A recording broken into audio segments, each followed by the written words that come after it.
friends, welcome back to Her Hidden Heart. Imagine packing your bags and finding an old hard drive that sends your ex-husband to federal prison. This range is gonna be brutal. And of course, I will change my voice to professional to not to bother you with my accent. Let's watch. I was sitting on my terrace in Portugal watching the Atlantic Ocean turn golden in the sunset when my phone buzzed. A photo from someone I used to call a friend, my ex-husband Wesley in a perfectly tailored tuxedo, his arm around a woman half my age in a white designer gown. The caption read, "They look so happy together." I smiled, not from pain, not from bitterness. I smiled because I knew something Wesley didn't know yet. In exactly 3 weeks, his perfect new life would crumble like a sandcastle at high tide. But to understand why I was smiling that evening, I need to take you back to where this all began. My name is Shelby Dale. I'm 32 years old, and 4 years ago, I made the mistake of trusting the wrong man with my entire life. I met Wesley Farrow when I was 23. He was 29, charming, ambitious, and full of big dreams about starting his own real estate consulting firm. I was a junior financial analyst at a respected Boston firm, good with numbers, even better with details. Wesley saw potential in me. Or maybe he just saw someone willing to work for free. 6 months into dating, he proposed. 6 months after that, I quit my job to help him build Farrow & Associates from the ground up. My mother said I was crazy. Looking back, she was probably right. But love makes us do things that logic never would. For 7 years, I was what you might call the chief everything officer. I handled all the bookkeeping, managed client relationships, processed contracts, chased invoices, organized files, and kept the entire operation running smoothly while Wesley played the role of the visionary founder. He was the face of the company. I was apparently the invisible backbone that nobody needed to acknowledge. Wesley always referred to my work as the boring part of the business, the unsexy stuff, the background noise. He was the one closing deals, shaking hands at networking events, taking clients to expensive dinners. I was the one making sure those deals were actually profitable and those dinners could be written off correctly. We hired more people as the business grew. Connor Aldridge came on as a junior partner, handling some of the sales side with Wesley. And about 18 months before everything fell apart, Wesley insisted we needed an executive assistant to help with his increasingly busy schedule. Enter Brianna Locke. 26 years old, blonde, and apparently very skilled at assisting with things that had nothing to do with actual work. I should have seen it coming. The late nights at the office, the business trips that kept getting extended, the way Wesley suddenly cared about his appearance again after years of comfortable marriage laziness. I found the receipts first. Jewelry I never received, hotel charges in our own city, which made no sense for a man who lived 15 minutes from his office. Restaurant bills for romantic dinners on nights he told me he was meeting clients. The evidence was everywhere once I started looking. When I confronted him, Wesley didn't even have the decency to look ashamed. He told me, in the same tone he might use to discuss quarterly projections, that he wanted a divorce. He said we had grown in different directions. He said this was best for both of us. He acted like he was doing me a favor by finally being honest. The papers were filed within a week. And that's when I learned that the man I'd spent nearly a decade building a life with had been preparing for this moment much longer than I realized. The day after he filed for divorce, I tried to log into our company systems to access some personal files. Access denied. Every single password had been changed overnight. My email, our cloud storage, the accounting software I had personally set up and maintained for 7 years, all of it locked. When I called Wesley to ask what was happening, he said his lawyer advised him to secure all business assets during the divorce proceedings. He said it so casually, like he was reading from a script. I drove to the office the next morning. The security code had been changed. My key card didn't work. I stood there in the parking lot of a building I had practically lived in for 7 years, and I couldn't even get through the front door. But Wesley wasn't working alone on destroying me. His mother, Gloria, had always treated me like I wasn't quite good enough for her precious son. Now she had the perfect opportunity to prove it. Within days of the divorce filing, Gloria started making calls to our friends, to our neighbors. To anyone who would listen, she expressed deep concern about my mental state. She worried I wasn't handling the separation well. She suggested in her sweet, poisonous way that perhaps Shelby had always been a bit difficult, and maybe this was all for the best. The whisper campaign worked faster than I could have imagined. Friends stopped returning my calls. Invitations to social events dried up. I became the crazy ex-wife before the divorce was even finalized. Wesley hired Harold Pemberton, one of the most aggressive divorce attorneys in Boston, the kind of lawyer who treats divorce proceedings like warfare and bills by the hour while doing it. I couldn't afford anyone in the same league. I found a decent local attorney who seemed sympathetic but was clearly outmatched. The first settlement offer arrived like a slap in the face. Wesley's financial declaration claimed the business was worth a fraction of what I knew it made. His personal assets were mysteriously minimal. The real estate investments we'd made together were either not mentioned or drastically undervalued. The house in Portugal we'd bought 6 years ago through one of his LLC structures, not listed at all. I knew he was lying. I had processed those numbers for years. I knew what contracts we had signed, what deals had closed, what money had moved through our accounts. But knowing something and proving it in court are very different things.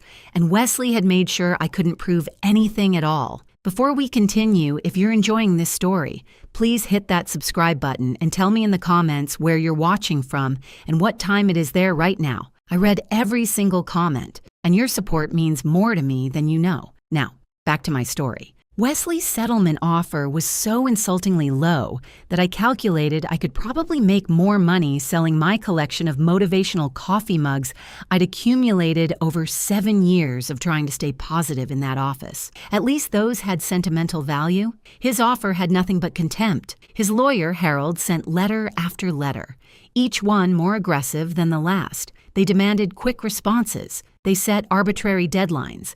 They threatened to drag the proceedings out for years if I didn't cooperate. The message was clear: sign now and walk away with scraps, or fight and lose everything to legal fees. I tried explaining to my attorney that the numbers Wesley submitted were fraudulent, that there were entire companies missing from his declaration, that the Portuguese property alone was worth more than his entire disclosed asset list. My attorney nodded sympathetically and asked if I had documentation to prove any of this. I didn't. Everything was locked in systems I could no longer access, in an office I could no longer enter, controlled by a man who had spent months preparing for exactly this moment. The worst part wasn't Wesley's betrayal.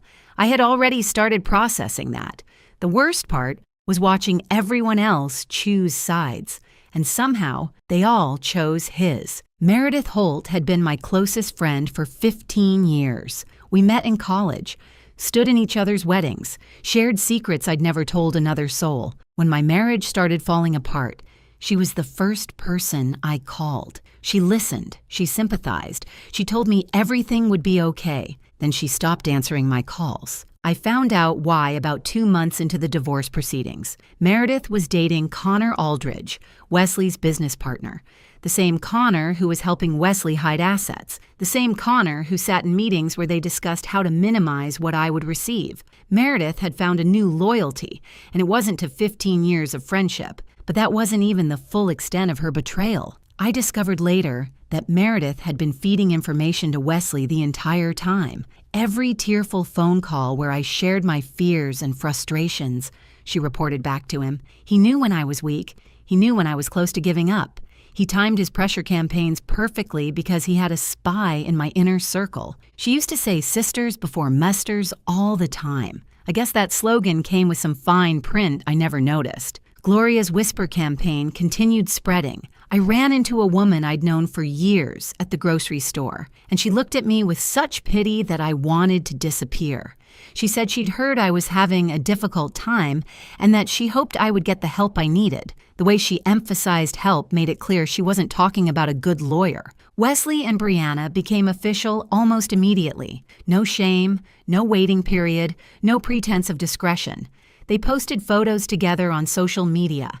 They attended events as a couple. He introduced her to clients as his partner, using the exact word he had never once used to describe me, despite my years of actual partnership in building his business. The pressure was relentless. Every week brought new demands from Harold Pemberton. Every week I had less energy to fight. I wasn't sleeping, I was barely eating. I had lost my job, my marriage, my friends, and my reputation in a matter of months. Wesley had systematically dismantled every support structure I had. My attorney started gently suggesting that maybe I should consider accepting a settlement, even an unfair one. He pointed out that litigation could take years, that legal fees would consume whatever I might eventually win, that sometimes the smart move was cutting your losses and moving on. I held out for 4 months. 4 months of constant pressure, social isolation, financial stress, and emotional exhaustion. 4 months of watching Wesley live his best life while I struggled to get out of bed most mornings. And then, one gray Tuesday afternoon, I broke. I signed the settlement. I agreed to walk away with almost nothing from 7 years of marriage and 7 years of building a business that wouldn't exist without me. I told myself I was choosing peace. I told myself I was choosing freedom. I told myself that money wasn't worth my sanity. Wesley got almost everything. The business, the properties, the accounts, the future. I got a small payout that wouldn't last 2 years, and the right to never see him again. The divorce was finalized in month 5. I was officially single, officially broke, and officially defeated. I decided to leave Boston. There was nothing left for me there except bad memories and people who whispered when I walked by. I had dual citizenship through my grandmother, who was Portuguese, and we still owned that property in Cascais. Well, technically Wesley owned it now since I had signed away my rights to everything, but I could at least go somewhere beautiful to fall apart. I started packing my apartment.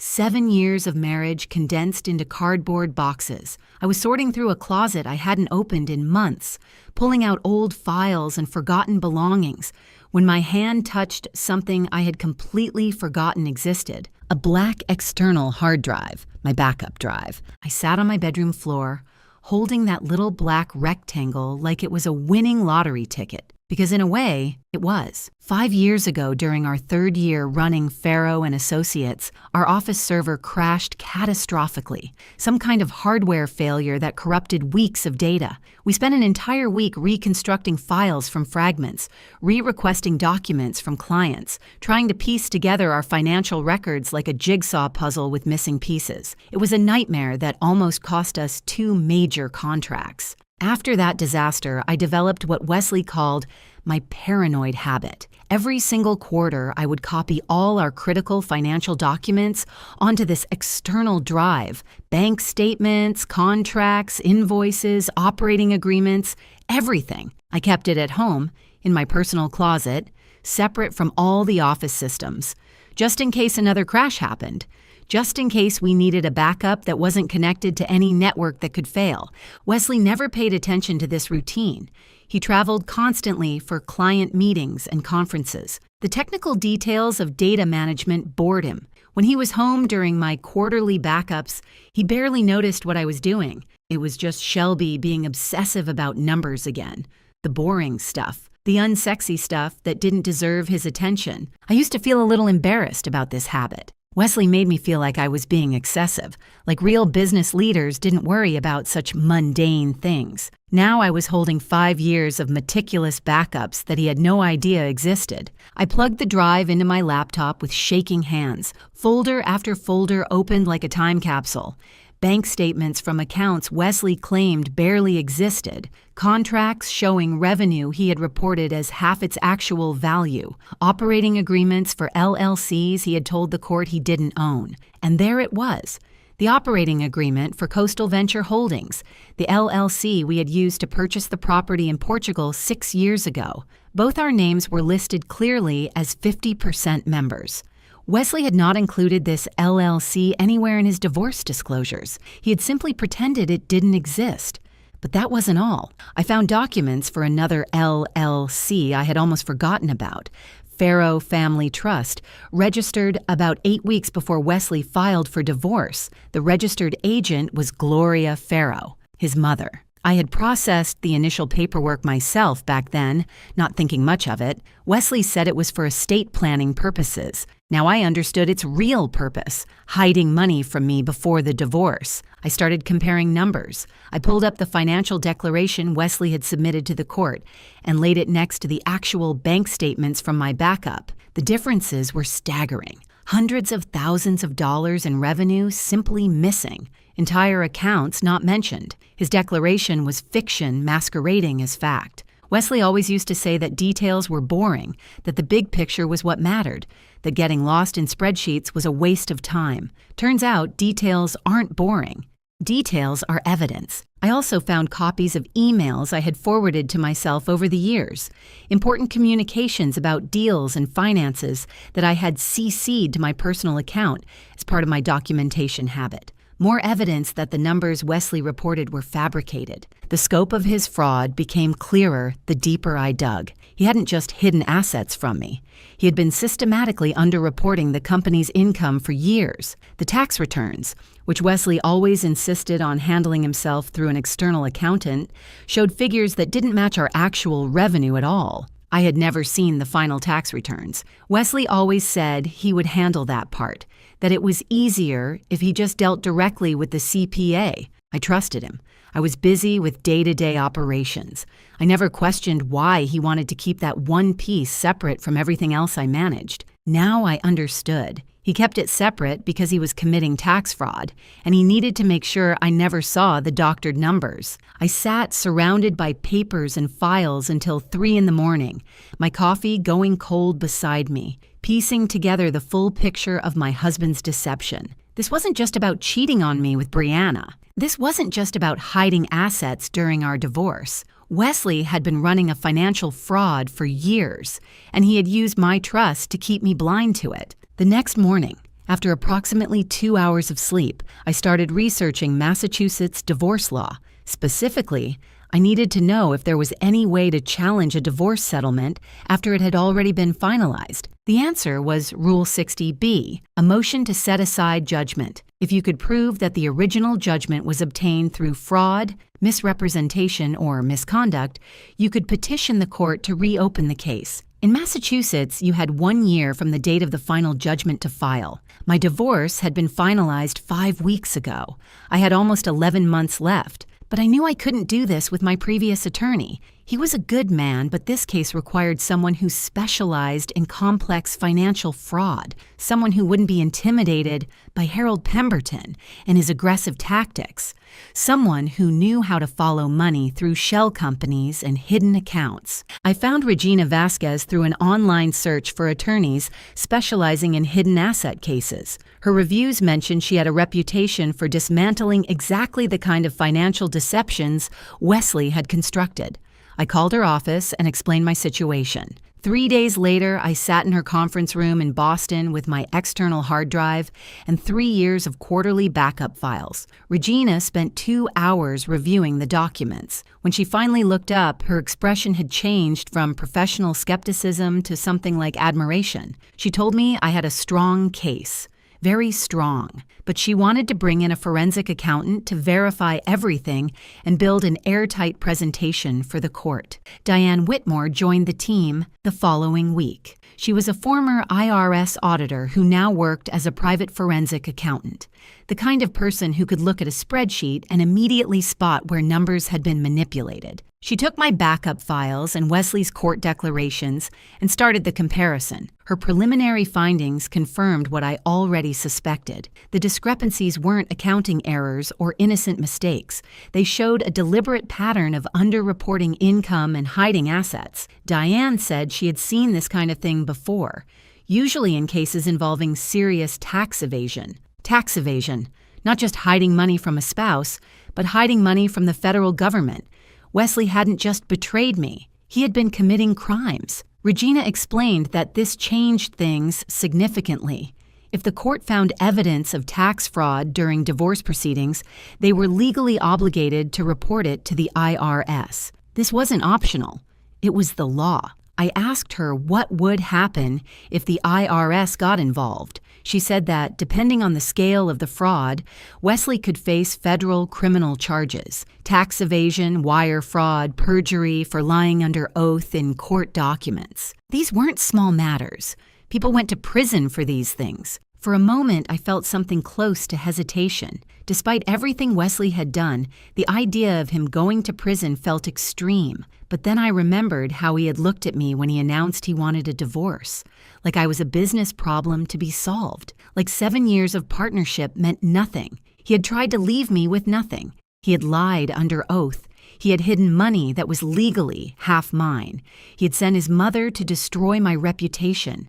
He had turned my best friend into a spy. I wasn't going to feel guilty for telling the truth. Regina asked me one question before we proceeded. She asked if I was certain I wanted to do this, knowing it could have severe consequences for Wesley. I told her I didn't want revenge. I wanted what was mine. If there were consequences for his crimes beyond that, those were consequences he created for himself. We had a case. Now we needed a plan. Regina Vasquez was not just a good attorney, she was a strategist. And the first thing she told me was that we needed to be smart about timing. Her advice was simple but effective.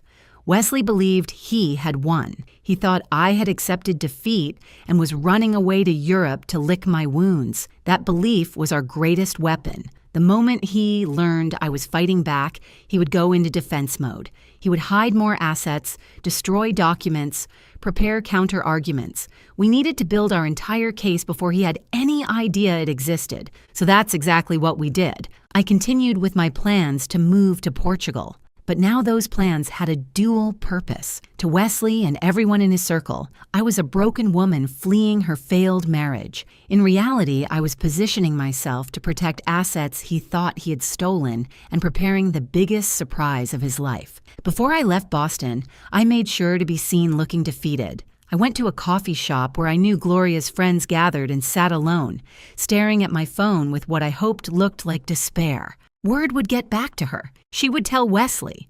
They would feel even more confident in their victory. Regina called it strategic vulnerability. I called it the best acting performance of my life. Honestly, after 7 years of pretending Wesley's jokes were funny at dinner parties, I had plenty of practice. The day I flew to Portugal, Meredith actually sent me a text. She said she hoped I would find peace and healing overseas. The audacity was almost impressive. This was the woman who had been reporting my emotional breakdowns to my ex-husband for months, now wishing me well like we were still friends. I didn't respond. Some messages don't deserve the energy of a reply. Portugal was beautiful in a way that made my chest ache. The house in Cascais sat on a cliff overlooking the Atlantic. White walls and blue tiles and bougainvillea climbing every surface. Wesley and I had bought it 6 years ago as an investment property through Coastal Venture Holdings. We visited once, talked about spending summers there, then never came back. Wesley was always too busy closing deals to actually enjoy anything we built together. Now I was here alone, but I wasn't here to heal. I was here to work. Regina connected me with a Portuguese attorney named Antonio who specialized in international property law. Together, we reviewed the operating agreement for Coastal Venture Holdings. My signature was right there, clear as day, listing me as a 50% member of the LLC. This property was legally half mine, regardless of what Wesley had told the divorce court. Antonio helped me file the appropriate documents to protect my interest in the property under Portuguese law.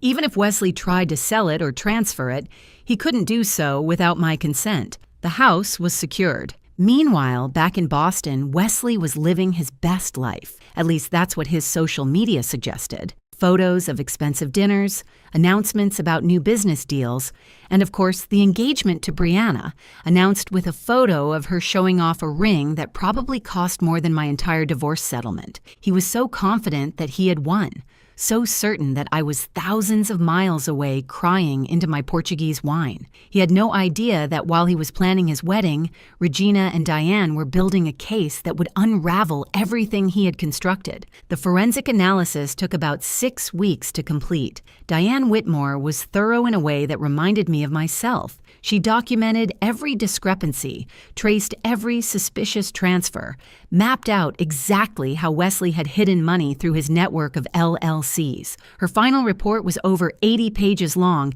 and read like a roadmap of financial crimes. The highlights were damning. Wesley had underreported business income by approximately $400,000 over 4 years. He had transferred $150,000 to the Farrow Family Trust, controlled by Gloria, in the weeks before filing for divorce. He had paid Brianna over $70,000 in consulting fees for work she never performed, which he then wrote off as business expenses to reduce his taxes.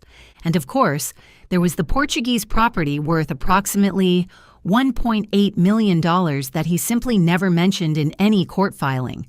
Perjury, tax evasion, wire fraud, these weren't technical violations or paperwork errors. These were federal crimes with serious prison sentences. Regina prepared the motion to set aside judgment with meticulous care. Every claim was supported by documentation.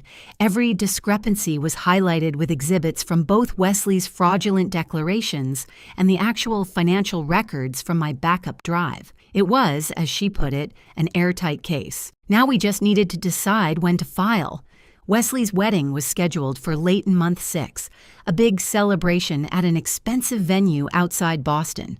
200 guests, designer everything, the kind of event designed to announce to the world that Wesley Farrow had arrived at success and happiness. He had no prenuptial agreement with Brianna. Why would he? In his mind, he had already protected his assets by hiding them from me. He was marrying a woman who believed he was wealthy and generous, not realizing that his wealth was built on fraud and his generosity was funded by money that legally belonged to someone else. Regina suggested we wait until after the wedding to file, not out of cruelty, but out of strategy. Once Wesley was married to Brianna without a prenup, his legal situation became significantly more complicated. Any assets discovered during our case would now potentially involve his new wife's interests too. It created additional pressure points. I agreed to wait. Some people might call that petty. I prefer to think of it as poetic timing. If you're still with me on this story, I want to take just a quick moment to say thank you. If you haven't subscribed yet, please consider hitting that button. It helps me keep sharing stories like this one, and I truly appreciate every single person who supports this channel. Okay, now let me tell you what happened next. The wedding happened on a Saturday in late October.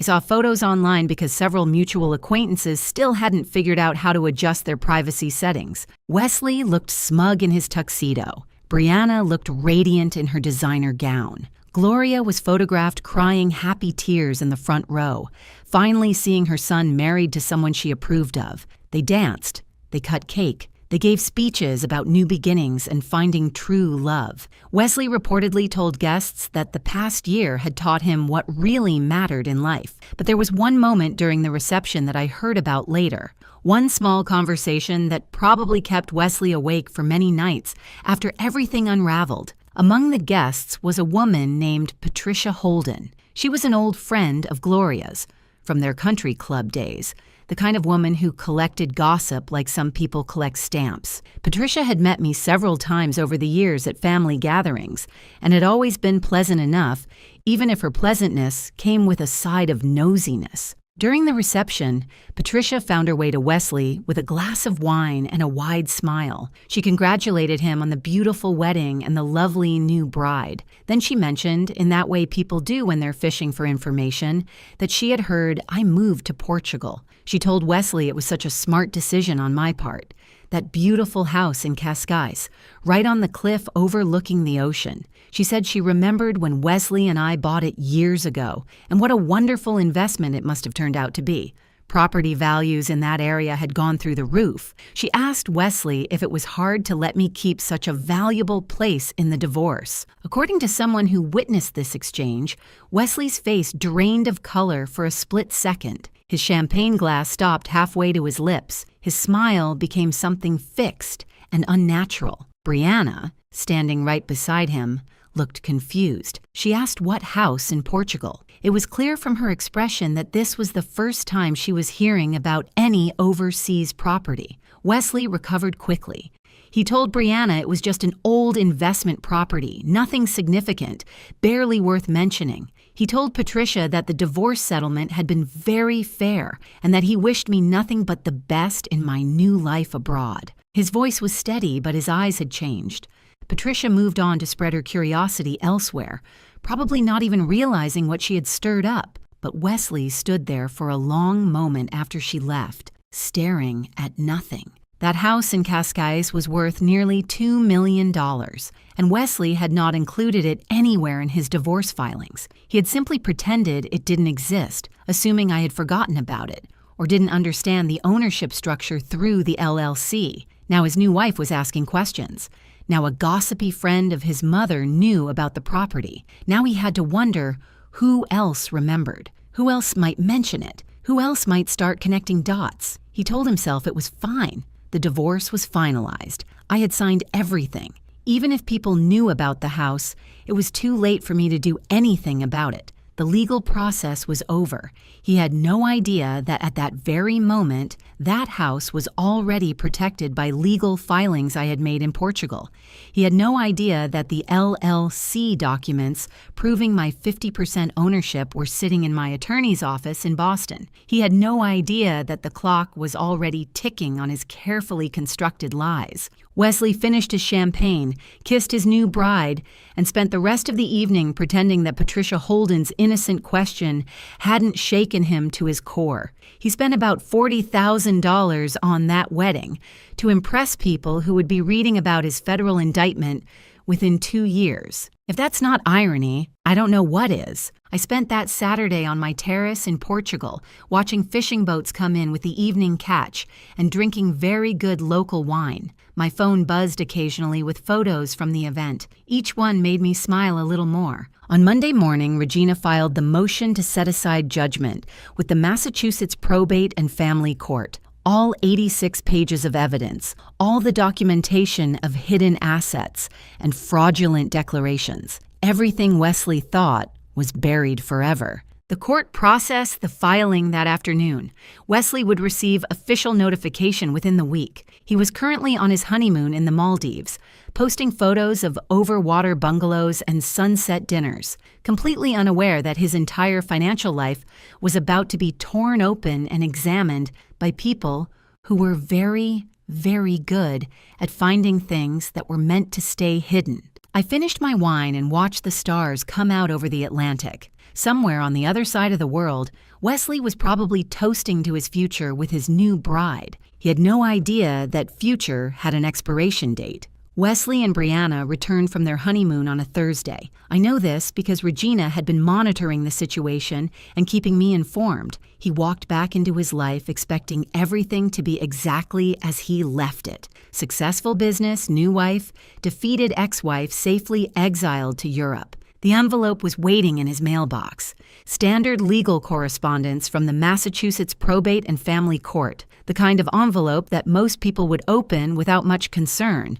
Wesley probably assumed it was routine paperwork, maybe something about finalizing name changes or updating records. Instead, he found himself reading a motion to set aside judgment filed by his ex-wife on grounds of fraud, misrepresentation, and misconduct. Attached were 86 pages of evidence documenting every lie he had told the court, every asset he had hidden, every dollar he had tried to steal from our marriage. I would have paid good money to see his face in that moment. According to what Regina learned later from court proceedings, the color drained from his complexion so completely that Brianna asked if he was having a heart attack. Given what those documents meant for his future, a heart attack might have been the easier option. His first call was to Harold Pemberton, the aggressive divorce attorney who had been so confident about crushing me in the original proceedings. Harold apparently went very quiet when Wesley described the contents of the filing, the kind of quiet that happens when a lawyer realizes his client has been lying to him and that those lies are now documented in excruciating detail. The question that kept coming up was the same one Wesley must have been screaming internally. How did she get these documents? And suddenly, Patricia Holden's innocent question at his wedding made terrible sense. The house in Cascais, the property he had hidden. Shelby hadn't forgotten about it at all. She had been protecting it while he was busy celebrating his victory. He had been so careful. He had locked me out of every system. He had changed every password. He had physically blocked my access to the office. There was no way I should have had bank statements, contracts, operating agreements, and financial records going back 5 years. He never once considered that I might have copies. that my boring, obsessive attention to detail might have included keeping personal backups of everything important, that the paranoid habit he used to mock was actually a comprehensive archive of his entire financial history. The court scheduled an initial hearing for 2 weeks later. In the meantime, the judge reviewed Regina's filing and found the allegations serious enough to warrant immediate action. A temporary restraining order was issued preventing Wesley from transferring, selling, or hiding any assets until the matter was resolved. His accounts were frozen. His business accounts were frozen.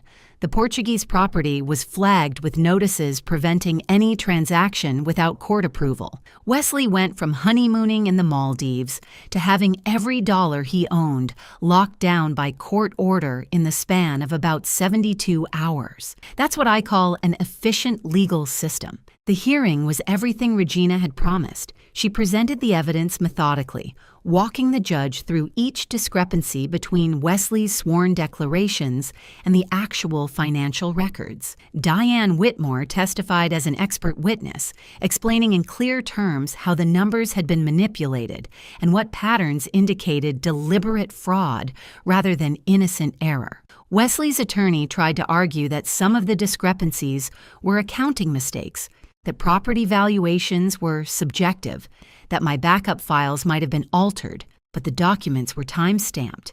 The bank statements were verifiable with the actual banks. The operating agreements were filed with the state and could be confirmed independently. There was no wiggle room. Wesley had lied under oath, and now there was proof. The judge granted my motion. The original divorce settlement was vacated. A new division of assets would be calculated, including everything Wesley had hidden. Given the evidence of deliberate fraud, the judge indicated that I would likely receive a significantly larger portion than a standard 50-50 split. But that wasn't the worst news for Wesley, not even close. Under Massachusetts law, when a family court discovers evidence of potential tax fraud during divorce proceedings, they are required to report it to the Internal Revenue Service. This isn't discretionary, it's mandatory. The judge had no choice but to forward the forensic accountant's findings to federal authorities. Within a month, Wesley received a letter that made the divorce filing look like a friendly greeting. The IRS was opening a formal investigation into his personal and business tax returns for the past 6 years. Federal agents arrived at Farrow and Associates with a warrant. They seized computers, files, hard drives, and financial records. They interviewed employees. They subpoenaed bank records. They did all the things that federal investigators do when they believe someone has been systematically cheating the government out of hundreds of thousands of dollars. Wesley tried to call me multiple times. The calls went to voicemail. He sent emails that I never opened. He even tried reaching out through mutual acquaintances, asking them to pass along messages, begging me to talk to him. I had nothing to say. Everything that needed to be said was in the court documents. Brianna, meanwhile, was learning that the wealthy, successful man she had married was not quite what he appeared to be. The frozen accounts meant no more expensive dinners. The seized business records meant no more confident assurances about the future. The looming federal investigation meant no more pretending everything was fine. She started asking questions, hard questions. Wesley's answers apparently got increasingly vague and defensive. Within weeks of returning from their honeymoon, they were sleeping in separate rooms. The karma of that situation was not lost on me. She had helped destroy my marriage without any apparent guilt. Now she was watching her own marriage crumble for entirely different reasons. I won't pretend I felt sorry for her. Back in Portugal, I continued building my new life. I found a local coffee shop where I worked most mornings on my laptop. I started reaching out to other women who had been through difficult divorces, sharing what I had learned about protecting yourself financially. The seeds of a new business were forming, though I didn't fully realize it yet. The investigation expanded through the fall and winter. Every thread the IRS pulled seemed to unravel something new. And the more they found, the more people got drawn into the widening circle of consequences. Wesley wasn't the only one who had something to hide. The IRS investigation revealed exactly what Diane Whitmore had suspected. Wesley hadn't made a few careless mistakes with his taxes. He had been running a systematic fraud for years, underreporting income, creating fake expenses, and hiding money through a network of LLCs designed specifically to avoid detection. But federal investigators are thorough. They don't just look at the main target. They follow every thread, interview every connected party, examine every suspicious transaction. And in Wesley's web of deception, there were several threads that led to other people who had made very poor choices. Gloria Ferro was the first domino to fall after Wesley. The Ferro Family Trust, LLC, had received over $150,000 in transfers from Wesley's business accounts in the months leading up to the divorce. Gloria was the registered agent and sole member. She had signed the paperwork accepting those transfers. She had been receiving monthly distributions of $3,000 for doing absolutely nothing. When federal agents interviewed her, Gloria apparently tried to claim she didn't understand what the LLC was for. She said Wesley had told her it was for estate planning. She said she just signed what her son asked her to sign. That defense might have worked if she hadn't been depositing those monthly checks into her personal account for over a year, if she hadn't used some of that money to fund her lifestyle. If there weren't emails where Wesley explicitly told her this was to keep money away from me during the divorce. Gloria Ferro was charged with conspiracy to commit tax fraud and money laundering. The elegant woman who had spent months destroying my reputation through whispered phone calls now had to hire a criminal defense attorney and face the possibility of prison. Wesley's loyalty to his family turned out to be about as solid as his wedding vows. When it became clear that cooperating with investigators might reduce his own sentence, he provided evidence against his own mother. He gave them the emails, explained the scheme, threw her under the bus without hesitation. I shouldn't have been surprised. A man who would betray his wife of 7 years was certainly capable of betraying anyone else when his own interests were at stake. Brianna was next.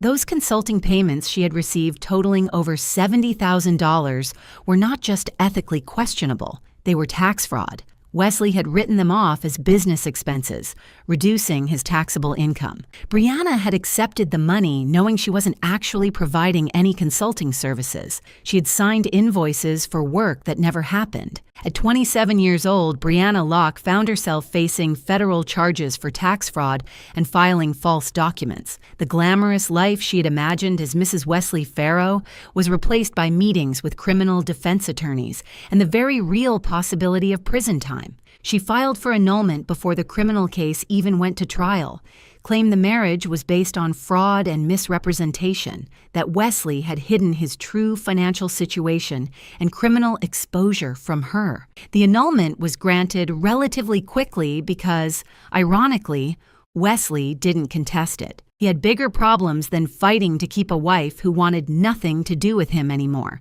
Connor Aldridge, Wesley's business partner, faced his own reckoning. As the 30% owner of Ferro and Associates, he had been at least partially aware of the financial manipulation happening in the company. He hadn't designed the schemes, but he had benefited from them and hadn't reported them. Connor's lawyer gave him a choice: cooperate fully with the federal investigation in exchange for a plea deal, or go to trial alongside Wesley and risk serious prison time. Connor chose cooperation. He provided testimony about how Wesley had directed the financial fraud, how decisions were made, what he knew, and when he knew it. His testimony was devastating for Wesley's defense. It's hard to claim you didn't know about financial crimes when your own business partner is explaining exactly how you orchestrated them. Connor received 3 years of probation, no prison time, but his career in real estate consulting was over. His professional licenses were revoked. His reputation was destroyed, and his relationship with Meredith, my former best friend, that ended approximately 2 weeks after he agreed to testify against Wesley. Meredith reached out to me after Connor left her.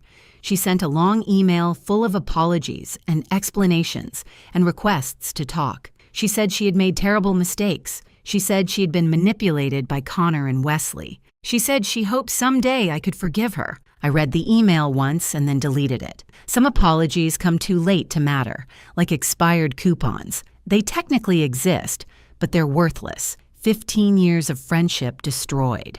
because she chose a man she had known for a few months over the person who had been there through everything. That's not something a sorry email can fix. The trials happened over the following year. Each defendant faced their charges.